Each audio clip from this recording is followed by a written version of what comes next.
अगर देखा जाए जिस तरह से क्या साराइयाँ हो रही हैं तो उसके पीछे कुछ और क़ुव्वतें हैं। कुछ ऐसी क़ुव्वतें हैं जो शेख साहब को प्रॉपर जो है ना इस तरह से ज़लील करवा रही हैं, उनके ऊपर एफआईआर हो रहे हैं, उनको कभी एक थाने में, कभी दूसरे थाने में। 74 साल का बाबा है, आप कचहरी में मेरे साथ थे, उनको धक्के मारे गए। अब लास्ट टाइम आपने देखा होगा जो वीडियो वायरल हुई उनकी, बिल्कुल। किसी में कोई कह रहा है शेख साहब रो रहे थे, असल में वो रो रहे नहीं रहे थे। जब उनको सीढ़ियों से उतर रहे हैं, किसी बंदे ने धक्का दिए और धक्का देने वाला कौन था? कोई नामालूम था। बिल्कुल। शेख साहब जाके एक पुलिस एहलकार के साथ टकरा के, बुजुर्ग बूढ़ा आदमी है, तो फिर उन्होंने थोड़ा सांस-वाँस लिया तो उसको उन्होंने एडिट करके तो चला दिया, वो रो रहे। शेख साहब को मैंने देखा कि पहले दिन से आज दिन तक, मतलब जब लास्ट मेरी उनसे मुलाकात हुई है, इस्लामाबाद से मरी जब उनको शिफ्ट किया गया, तो हमने देखा कि शेख साहब पहले से ज़्यादा जो है जज़्बाती हुए थे, पहले से ज़्यादा मज़बूत नज़र आ रहे थे और शेख साहब ने कहा मैं इनको छोड़ूँगा नहीं। आप देख सकते हैं कि मुसलसल एक बंदे को आप ज़लील कर रहे हैं, उसको रातों को जगा रहे हैं, उसको ठंडे फ़र्श के ऊपर बिठा रहे हैं, हर वो काम कर रहे हैं जिससे वो कमज़ोर पड़ जाए, लेकिन वो और मज़बूत हो रहे हैं। बिल्कुल सर, और यहाँ पर ये भी बताएँ कि शेख रशीद साहब के बारे में कुछ खबरें भी आई, बल्कि टीवी चैनल्स ने भी इसको रिपोर्ट किया कि जी वो बीमार हैं और उनकी अद्वियात वगैरह वहाँ तक नहीं पहुँचाई जा रही और वहाँ पर पाबंदी लगा दी गई है कि एक तो उनसे कोई मिल नहीं सकता। फिर वहाँ पर जो आपने बताया कि फर्श पे रखा जाता है, नामालूम लोग आ जाते हैं, वहाँ पर उनसे पूछ-गूछ करते हैं। फिर उन्होंने शेख साहब ने भी इसकी तस्दीक की कि लोग आए, उन्होंने कहा इमरान खान साहब का साथ छोड़ दें, एक नई पार्टी बनाने जा रहे हैं, आप उनको हेड करें। एक तो ये चीज़। दूसरा, आपने माजी में देखा होगा नवाज शरीफ साहब पेश होते रहे, नून लीग के बहुत बेशतर जो है रहनुमा पेश होते रहे, कोई हथकड़ी नहीं, कोई उस तरह से जो है पुलिस की बदमाशी नहीं, कोई स्टेट की उस तरह से चीज़ें नहीं, उनको बल्कि जो है इज्जत के साथ, बल्कि शेख रशीद से ज़्यादा उनके ऊपर संगीन मुकदमा थे। तो बिल्कुल। यहाँ पर ये फ़र्क जो है, आप इस पे क्या कहते हैं? जी, असल में इसमें सबसे एक किरदार देखा जाए ना इस्लामाबाद पुलिस का, तो वो अभी एक पॉलिटिशियन का किरदार अदा कर रही है। जैसे लगता है सियासी वर्कर हैं, ख़ास करके आईजी साहब, डीआईजी तो जहाँ से चला गया ज़फ़र चड्ढा, ज़फ़र सुहेल ज़फ़र चड्ढा। चड्ढा, लेकिन ये है कि इन लोगों ने जो किरदार अदा किया ना, बड़ा शर्मनाक किस्म का। हम देखते रहे कि ये जानबूझ के ना ये एक चीज़ बना सिनेरियो बना रहे हैं, एक माहौल बना रहे हैं कि जो पीटीआई के लोग हैं या शेख रशीद के लोग हैं, वो किसी मखसूस किसी ग्रुप का नाम लें, या असल में ऐसा कोई चक्कर नहीं है। पुलिस जानबूझ के इनको ज़लील करती रही है। हमने पिछले केसेस में भी देखा सारा, ये सारा पुलिस का बनाया हुआ ड्रामा है। उसकी वजह ये है कि कपड़ा डालने का कोई चक्कर ही नहीं था। आगे कपड़ा डाल के अब वो फवाद चौधरी कोई टेररिस्ट है। हमने देखा है अदालतों में दहशतगर्द भी पेश होते रहे हैं तो बाद औक़ात कपड़े नहीं होते हैं उनके ऊपर। तो इनके ऊपर कपड़ा डाल के ये पुलिस ने एक ड्रामा किया है, जो मौजूदा आईजी हैं, ये जो बंदा है इसको शहबाज शरीफ ने स्पेशल इस काम के लिए लाया हुआ है कि इसने पीटीआई वालों को ज़लील करना है। अभी आप देखें शानदाना गुलज़ार के खिलाफ गद्दारी का मुकदमा दर्ज हुआ है। गद्दारी का मुकदमा, बिल्कुल। फवाद चौधरी के खिलाफ मुकदमा दर्ज हुआ है। हमारे यहाँ पे आपको मैं हज़ार ऐसे लोग मिलवा सकता हूँ कि जिनकी दरख्वास्तें थानों में 6-6 माह पड़ी रहती हैं और उन लोगों से जेन्युइन जाती हुई होती हैं। रात गए भी एफ के घर में कब्ज़ा हुआ है और वो बूढ़ी औरत उसको घसीटा गया है। थाने वाले वहाँ पे आए नहीं मौके पे। और इन केसेस में आप देखें कि एफआईआर पे एफआईआर सेकंड्स में दे गए, मिनटों में एफआईआर हुई हैं। ये एप्लीकेशन आती है और वो स्टैम्प लगा के उन्होंने रिपोर्ट तैयार करके उसको ऑनलाइन कर दिया। और फिर शेख साहब वाले मामले में ऐसा ही किया। तो शेख साहब के केस में एक सबसे बड़ी अहम बात जो थाना पारा के एसएचओ इशफाक बड़ाई साहब, उन्होंने एक जो बात की थी कि शेख साहब को जब हमने गिरफ्तार किया तो नशे में थे।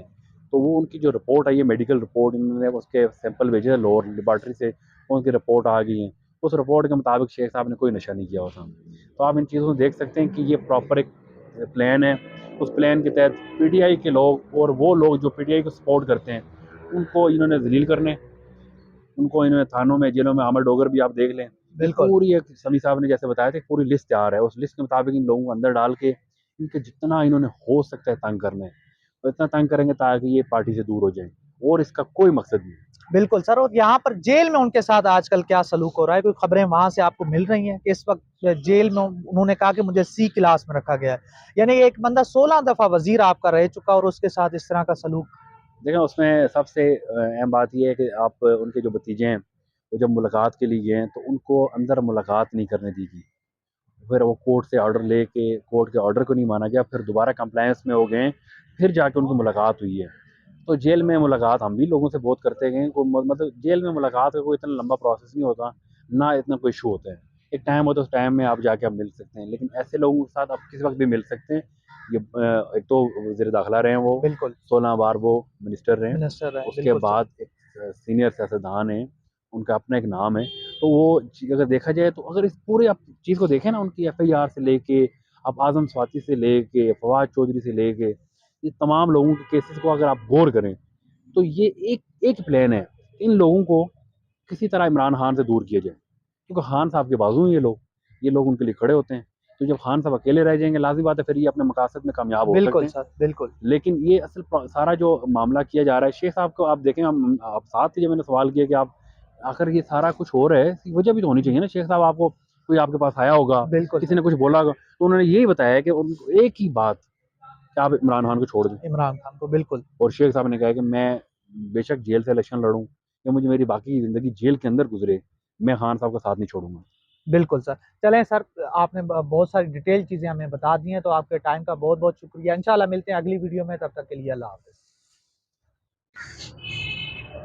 बिस्मिल्लाहिर्रहमानिर्रहीम। अस्सलाम वालेकुम दोस्तों, मैं हूं इदरीसान। आप मेरा यूट्यूब और फेसबुक पेज देख रहे हैं। आज मेरे साथ मौजूद हैं सीनियर सहाफ़ी क्राइम रिपोर्टर हैं एहतशाम अली अब्बासी साहब। आज हम इनसे बातचीत करेंगे शेख रशीद साहब की गिरफ्तारी के हवाले से, क्योंकि जब से उनको गिरफ्तार किया गया, पहले दिन से लेके अब तक जो भी कोर्ट में हुआ या जो भी शेख रशीद साहब के साथ हो रहा है, उसमें एहतशाम अली अब्बासी साहब ने तमाम समातों को भी देखा और बहुत सारी चीज़ों को वो जानते भी हैं। तो इनसे पूछेंगे कि शेख रशीद साहब को आखिर किस चीज़ की सज़ा दी जा रही है और उनके साथ जेल में कौन सा सलूक जो है इख्तियार किया जा रहा है। तो सबसे पहले सर आपका शुक्रिया कि आपने टाइम दिया। तो मुझे ये बताएं कि शेख रशीद साहब को आखिर किस जो है चीज़ की सज़ा दी जा रही है, कौन सी वो ताकतें हैं जो उनसे नाराज़ हो गई हैं। एक तो उनके बारे में मशहूर है कि वो गेट नंबर 4 की पैदावार या कह लें या उनके मंजूर नज़र कह लें। तो ऐसा क्या हुआ कि अब वो गिरफ्तार हैं, उनकी जमानत भी नहीं हो रही और उन तक दवाइयाँ भी नहीं पहुंचाई जा रही और भी बहुत सारे मसाइल हैं सर। बिस्मिल्लाहिर्रहमानिर्रहीम। एक तो आपको नज़र आ रहा होगा, आपके कैमरे के ना बिल्कुल सामने नज़र आ रहा है, ये थाना पारा है। बिल्कुल। और ये वो थाना है कि जिस दिन शेख साहब को गिरफ़्तार करके पहले दिन जो यहाँ पे लाया गया, तो आप भी मेरे साथ ही थे। हमने यहाँ पे शेख साहब को गेट पे रोका, उनसे पूछा कि क्या हुआ, कौन सी एफआईआर है। उस वक्त बहुत सारी चीज़ें क्लियर नहीं थी, तो वो चीज़ें यहाँ पे ही क्लियर हुई थी और शेख साहब को यहाँ पे ही रखा गया था। शेख साहब का ये है कि पहली तो इनकी जो एफआईआर है वो तो कानूनी अगर प्रोसेस देखा जाए तो बोगस एफआईआर है। उसकी वजह ये है कि हाई कोर्ट ने एक नोटिस मुअत्तल किया। उस नोटिस पे मुअत्तल होने के बाद इस्लामाबाद पुलिस की तरफ से एक बयान आया, जो मैंने अपने चैनल पे शेयर भी किया था, कि हाई कोर्ट के नोटिस मुअत्तल होने के बाद हम शेख साहब के ख़िलाफ़ कोई कार्रवाई नहीं कर रहे। लेकिन उसके बावजूद रात को एफआईआर दी गई, पंजाब पुलिस ने उनको मरी से गिरफ़्तार किया। ये थाना तरेट की हदूद में उनका फार्म हाउस है। और उसके बाद उनको वहाँ से गिरफ़्तार करके यहाँ पे थाने में मौजूद हैं एसएचओ इशफाक बड़ाई साहब, उनके हवाले किया गया। और शेख साहब को यहाँ पे लेके आए, उस वक्त आप भी मौजूद थे जब एसएचओ साहब से हमारी बात हुई है। तो उनका ये कहना था कि शेख साहब नशे में थे। और हम उस वक्त यहाँ पे जब मौजूद थे, हमें क्योंकि नशे वाला बंदा पहचाना जाता है, फिर उसके पास एक स्मेल आती है। और सारी चीज़ें हमने मौके पे, मैं क्राइम रिपोर्टर हूँ, मैंने चेक की हैं कि शेख साहब को ऐसी वहाँ से ऐसी चीज़ कोई नहीं थी। लेकिन उसके बावजूद उनको ज़लील किया गया, यहाँ से पॉलीक्लिनिक अस्पताल ले गए, वहाँ पे मेडिकल का प्रोसेस हुआ। उसके बाद शेख साहब का जो है अदालत में पेश किया, मुतलका अदालत में। और मुतलका अदालत से उनका 2 रोज़ा जिस्मानी रिमांड मिला था। 2 रोज़ा जिस्मानी रिमांड के बाद जब दोबारा उनको अदालत में पेश किया, तो अदालत ने उनको जुडिशल कर दिया। लेकिन पुलिस सेशन के पास की और सेशन से दोबारा से उनका जो है जो जिस्मानी रिमांड पे पुलिस के हवाले किया गया। उस दौरान शेख साहब को ना थाना अपारे में रखा गया है, ना सेक्रेटेरिएट में रखा गया है। हम चेक करते रहे मुख्तलिफ जगहों पे, लेकिन शेख साहब वहाँ पे नहीं थे। लेकिन शेख साहब जब अदालत में पेश हुए, तो हमने उनसे पूछा कि आप कहाँ पे थे? तो शेख साहब ने बताया कि मुझे खुद मालूम नहीं था कि मैं कहाँ पे हूँ, कहाँ पे मुझे रखा गया है, क्योंकि उनके मुँह पे कपड़ा डाल के उनको मुख्तलिफ जगहों पे रखा गया। और शेख साहब से जो सबसे अहम सवाल हमने किया कि शेख साहब ये एफआईआर तो हो गई, क्योंकि शेख साहब के जो वो आपने बात की गेट नंबर 4 या जो भी है, वहाँ पे ताल्लुकात नो डाउट बहुत अच्छे हैं। तो उसके बावजूद अगर शेख साहब को इन मामलात में घसीटा जा रहा है, तो एक बड़ा अहम सवाल था ये। तो शेख साहब ने इसके जवाब में कहा था कि मैं कोई भी ऐसा मामला नहीं है, ना मेरे पे कुछ तशद्दुद हो रहा है उस तरह का, ना सिर्फ मुझे मुँह पे कपड़ा डाल दिया जाता है, सोने नहीं देते। और उसके रिस्पॉन्स में जो है ना, मुझे एक चीज़ कह रहे हैं कि आप इमरान खान का साथ छोड़ दें। तो शेख साहब पे अभी तक जो है ना, जो एफआईआर हुई हैं, जैसे कि कराची वाली एफआईआर वो मुअत्तल हुई, फिर उसके बाद कोयटा वाली एफआईआर मुअत्तल हुई। उसके बाद अब मरी वाली एफआईआर में उनको 1 दिन का राहदारी रिमांड मिला था, वहाँ पे ले गए थे, उधर से वो जुडिशियल हो गए। वहाँ पे दोबारा से जिस्मानी रिमांड नहीं मिला।